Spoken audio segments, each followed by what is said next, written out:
Welcome to the Elevate Podcast, your resource for all things business, brand, and leadership.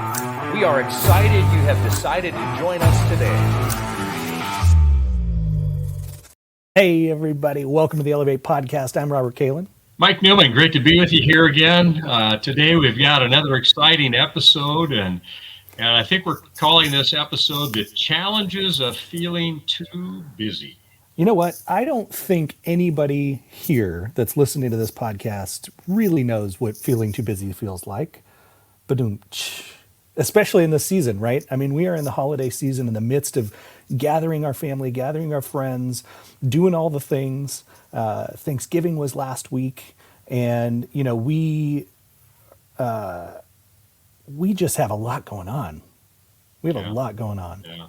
You know, I got a friend that is the manager of one of the Walmarts in the area here, and just happened to run into him yesterday at the store, and they were getting all set for their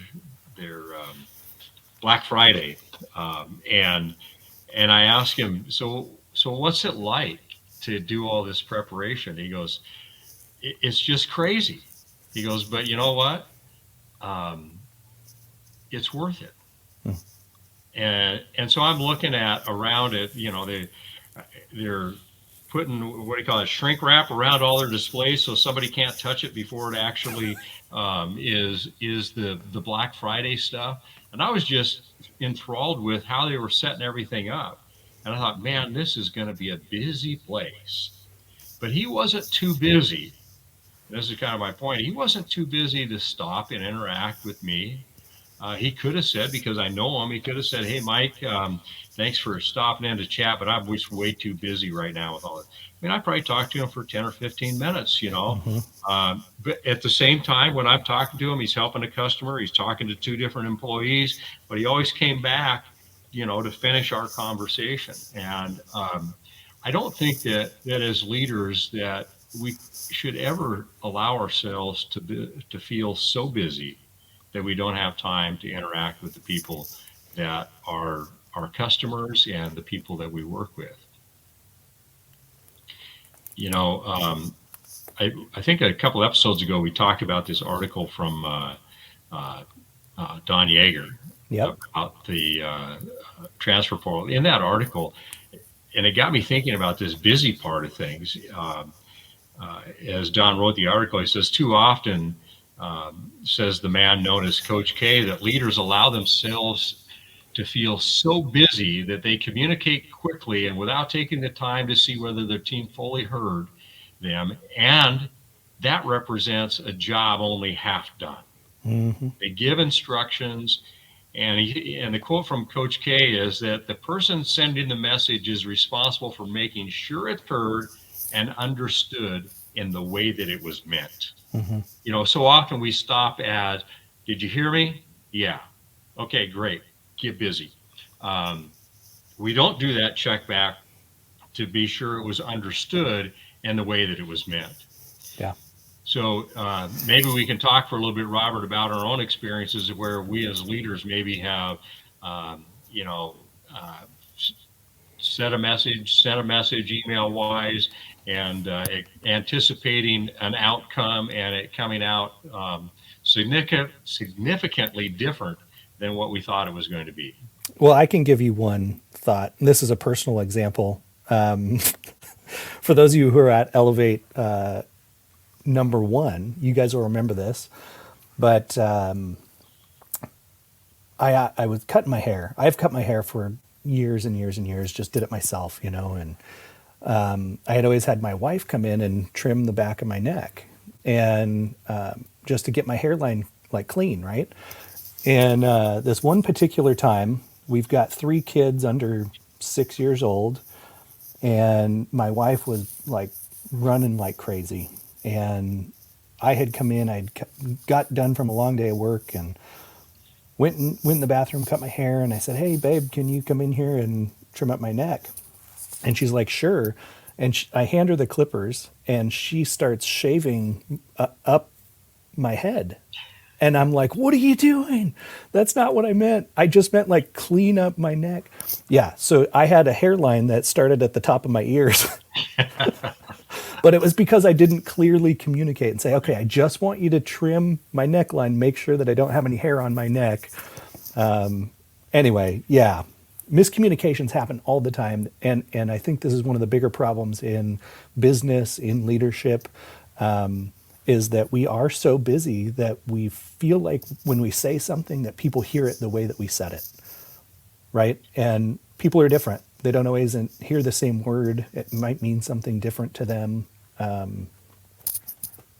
Yeah, and so depending upon how big your risk is, and how big of a risk you're willing to take with your communication, you can just make the statement and walk away from it, expecting the result that you intended, or you can do some follow-up questions. So tell me what you heard.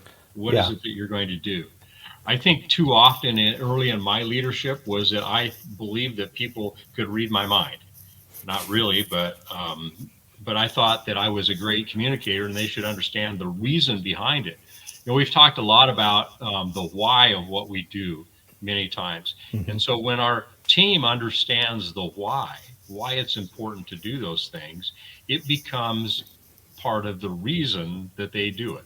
And so Robert runs a Elements, which is a cafe, coffee shop here in the Puyallup area. Does a fantastic job, has great atmosphere, and they serve frozen yogurt in there as part of what they do. And when they are, when the employee is there, they know what they're supposed to do. They're not just waiting for a customer to show up. I don't think, Robert, and I've never shared this with you before, but I've observed many times, never do I find a person in your organization leaning on the counter, leaned up against the back thing, saying, okay, who's the next customer? They're always doing something. They're always either preparing, or they're cleaning up, or they're picking up, or they're wiping tables down, or whatever it is. They're always busy with intent. And that's not something that happens everywhere.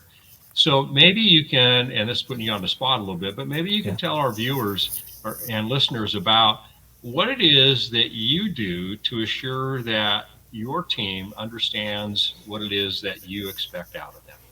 Yeah, well, we talk about the customer experience a lot. Think like a customer. What do we want that customer experience to be, right? If you go look on our Google reviews, most of them are talking about how clean it is. It's so clean in here. It's so nice. It's a good environment. The other thing we talk about a lot is setting each other up for success.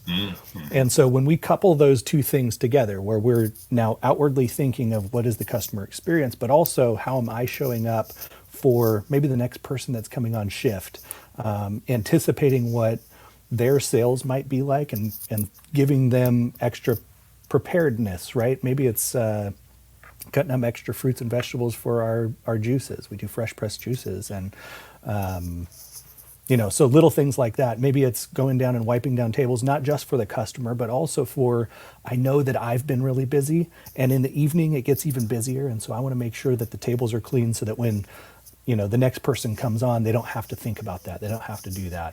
I've already done it for them. And we train all of our employees to think like that, because you know what? You coming on to shift next, you matter.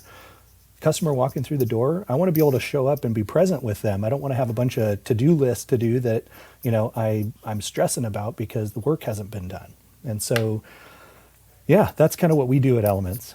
Yeah. So you take that to a different situation where you're not, serving food and having guests come in all the time, Yep. but maybe where, you're in an office setting. And as a leader inside of an office setting where maybe you're doing accounting type of work, how do you think messages are communicated and received in something like that would be better for the individual who is leading and trying to make sure what's said is understood? So I'm going to give you a negative example of this. I was working in an organization, and we had to set up a new CRM software, so customer relationship management software. And it was brand new, and it was at this point we didn't have anything. And so what I said is, I said, hey, I'm going to set up the account. I'm going to set up we went with Active Campaign in this organization, and I said, hey, I'm going to set up our account, and then I'm going to give you access to it, and you can do the thing. And when the person heard me say, I'm going to set up the account, they were assuming that I was going to not only activate the account, that I was also going to create all of the workflows, and I was going to create the email lists, and all of it. And when they got it, it was just going to be ready to go, which wasn't the case. I just set the account up and, made sure that the auto pay bill was on and, gave them access. And so there's a miscommunication there because I wasn't clear. I didn't reach back and say, what does this mean to you? Or what did you hear me say? And provide some clarity there. So. Right. And I think when you take that example and you can extrapolate it out, lots of different tangents that we could go down on that. But even as the leader saying to you, Robert, so Robert, exactly what are you going to do? Yeah. Would have been real clear. Well, I'm going to register, so I'm going to pay the bill. I'm going to set up the automatic pay, and that's it. Somebody else is going to input all the customer data and all that. So there's tools that are out there that can help you as a leader in some of the, I'll say, like Robert's example, some of the project management stuff. Mm-hmm. But maybe there's even, I was just on a phone call here just moments ago about a process that started over 3 months ago to get some resources moved from one account to another, mm-hmm. between two organizations. And as the process went, when I communicated with my financial advisor around, hey, this is all set to go, what their administrative assistant read in my email is it's all set to go. Okay. So that means I did everything. Mm-hmm. No, all I did was do the part of filling the form out. And my communication with them was, it's all set to go for you to do whatever you need to do. Mm. So 4 weeks ago, when I reached out and said, hey, has this ever taken place?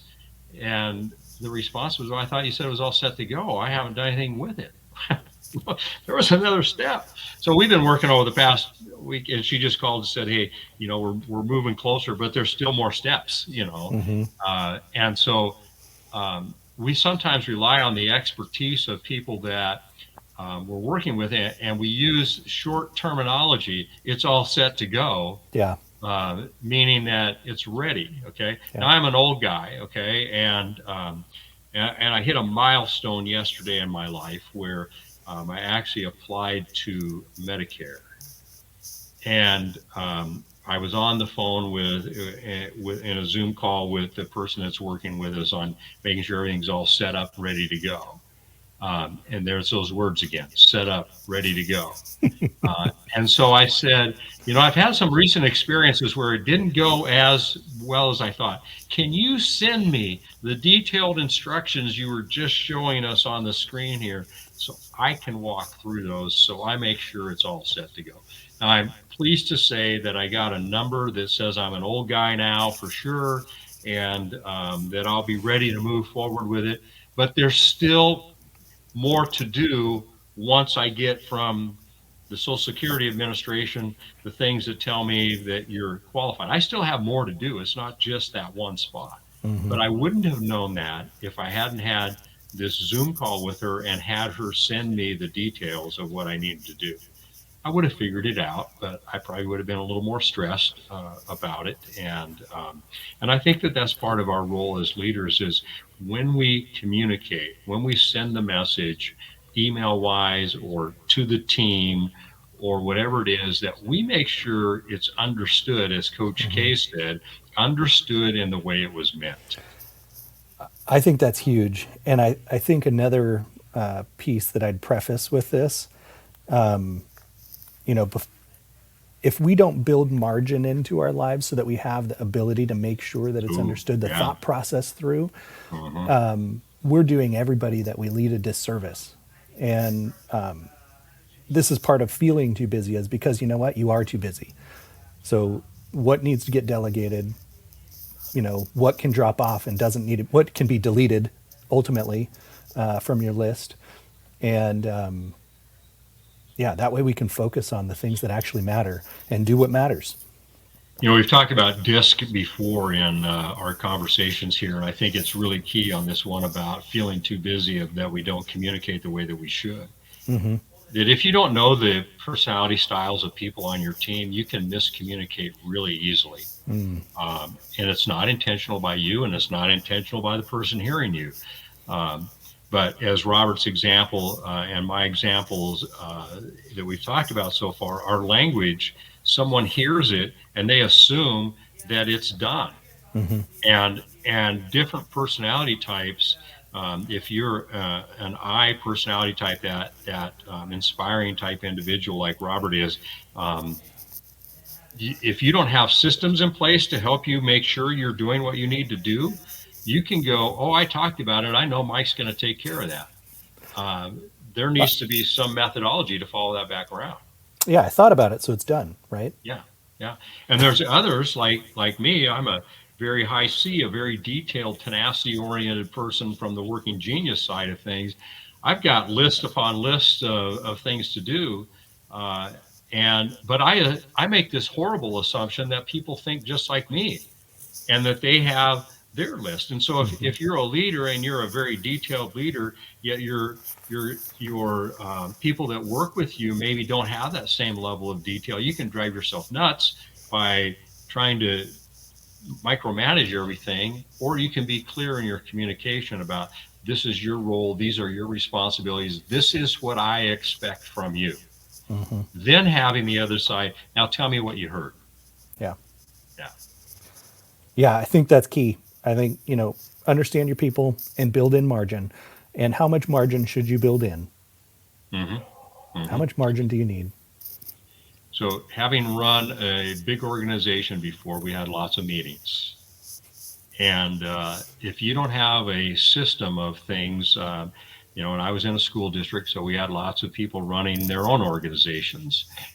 And if you don't have systems of follow through or check backs, or have key people that inside the organization that are making things happen, you can assume things are going well. Mm-hmm. And I'll say this other part that's one of the things I learned from somebody along the way. I don't remember if it was something from John Maxwell or other great leaders that I've had the opportunity to work with, but they said if things are quiet, you can assume that they're probably not going well.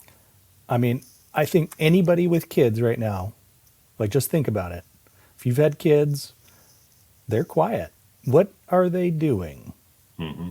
Mm-hmm. They're usually causing some trouble, trying to sneak around, get away with something. Yeah, and so if your employees, if before you had a lot of interaction with them and all of a sudden the communication declines, you shouldn't be assuming they know exactly what they're doing. You need to do those check-ins from time to time and build a system where you're checking in, on an as-needed basis, because your top performers, the ones that are self-motivated and driver, but those ones that need the additional support too. Mm-hmm. So figuring that out and creating a system, and I do this to this day, that I have things in my head of people I need to get a hold of, but if I don't write it down, sometimes I don't remember to do that. And creating your system that's effective for you. And if you feel like you're not effective, getting with a coach or somebody that can help you with that. Absolutely. Yeah. I think that's great. You guys, it's been so wonderful to be on this podcast with you, to have you listening wherever you're listening. I don't know if I've said this before, Mike, but the Elevate podcast right now is in 19 countries, wow. Making a positive impact. And it's, United States and beyond. And that to me, it can feel very busy to have to do. And I love the process that we've set up with the Elevate podcast. I don't know if this is even relevant to anybody, but if you want to start a podcast, which I highly encourage that you do, because it's a great way to think through your thoughts, to put things into perspective, to interact with other people, and create a network. It's also great to get your message out there. But if you do a podcast, there's so many ways to do it. Our process, we shoot once a month typically and get 4 episodes, and we kind of space them out and do that. But I say that because it's helped us, like individually as leaders, build margin in, because we know, like, hey, we're gonna set aside 3 hours once a month to sit down and plan out these podcasts, and then shoot them and then edit them and move forward. But if we were to do this, differently, it might be more difficult to build margin in, because it takes more time to just produce one episode at a time. And so what we do is try and practice what we preach, is what I'm saying. That's where I'm getting to, is that we try to practice what we preach, because we believe that if you're not doing it, you can't really be saying it, because what people see is more important than what you say. And so I want you guys to stop feeling too busy and start building margin in, start really thinking about communicating clearly to those that need your leadership in their life, because it matters. Yeah. Preview of next episode, we're going to have the world's #1 leadership expert and communicator give us a little bit about some of the things about the keys, the 16 laws of communication. So looking forward to that discussion next time on the Elevate podcast. That's right. Thank you for joining us. Our hope is this episode has been helpful for you today. If it's impacted you in some way, we encourage you to share it with someone. To receive a direct notification of our next episode, click the follow button on your favorite app or platform. You can also watch each episode on YouTube. The links are in the description. If you want to connect with us on a deeper level, go to countercultureleadership.com/resources. We'll see you next week on the Elevate podcast.